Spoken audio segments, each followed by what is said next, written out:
मध्य प्रदेश के मुख्यमंत्री जो अपने आप को सार्वजनिक मंचों से मामा कहते हैं, वहीं उनके ही राज में बच्चों के बैठने की उचित व्यवस्था भी नहीं हो पा रही है।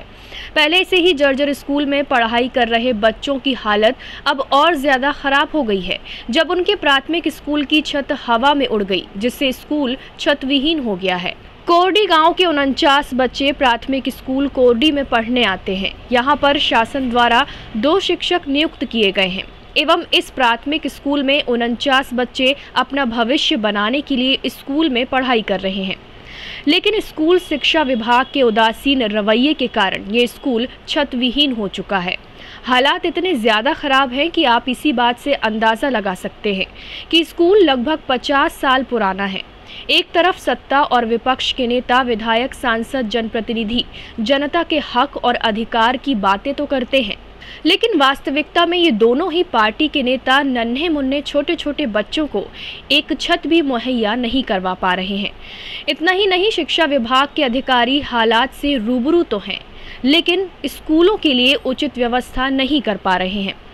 ये तो उन गरीब बच्चों की जान के साथ खिलवाड़ हो रहा है। कुछ ऐसा ही मामला भैंसदेही तहसील से लगभग 9 किलोमीटर दूर स्थित प्राथमिक स्कूल कोरडी का है, जो स्कूल लगभग 50 साल पुराना है।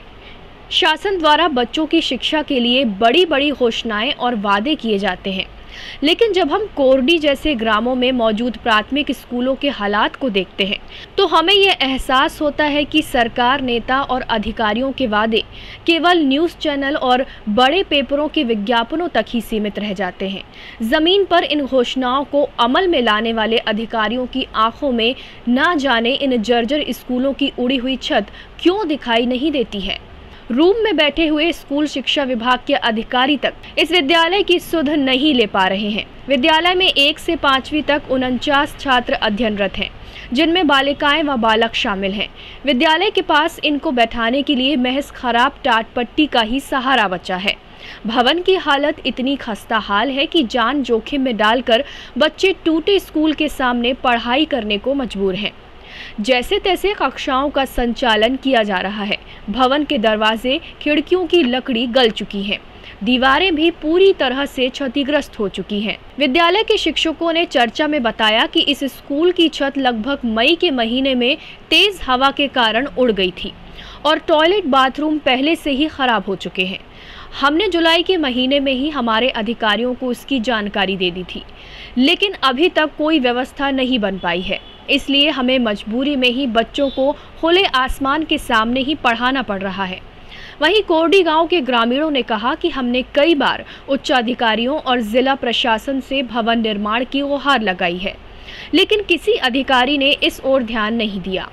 स्थिति ये है कि बारिश के दिनों में छात्रों को गांव के अन्य घरों में भीगी टाट पट्टी व दरी पर ही शिक्षा ग्रहण करनी पड़ रही है। उन्होंने कहा कि जब अधिक बारिश होती है तो बच्चों को छुट्टी करनी पड़ती है। वहीं इस मामले को लेकर हमने बीआरसी के अधिकारी नर्रे जी से संपर्क करना चाहा, तो उनका मोबाइल नेटवर्क कवरेज क्षेत्र के बाहर बता रहा था। आपके माध्यम से मेरे संज्ञान में ये मामला आया है, निश्चित रूप से जांच कर कार्रवाई की जाएगी। वहीं भैंसदेही प्रभारी बीओ का कहना है कि आपके माध्यम से मेरे संज्ञान में ये मामला आया है, निश्चित रूप से जांच कर कार्रवाई की जाएगी। मेरा नाम जगदीश बामने, गांव में रहते हैं? ग्राम कोरडी। बामने जी, बताइए, देखा है कि आपके जो यहाँ का जो प्राथमिक स्कूल है पूरी तरह से गिर गया है और जो बच्चे हैं वो लोग, बच्चे लोगों को बाहर पढ़ाना पड़ रहा है तपतपाती धूप में। जी, तो हमने ग्राम पंचायत में आवेदन दिया है उसके लिए, पर अभी तक कुछ नहीं हो पाया।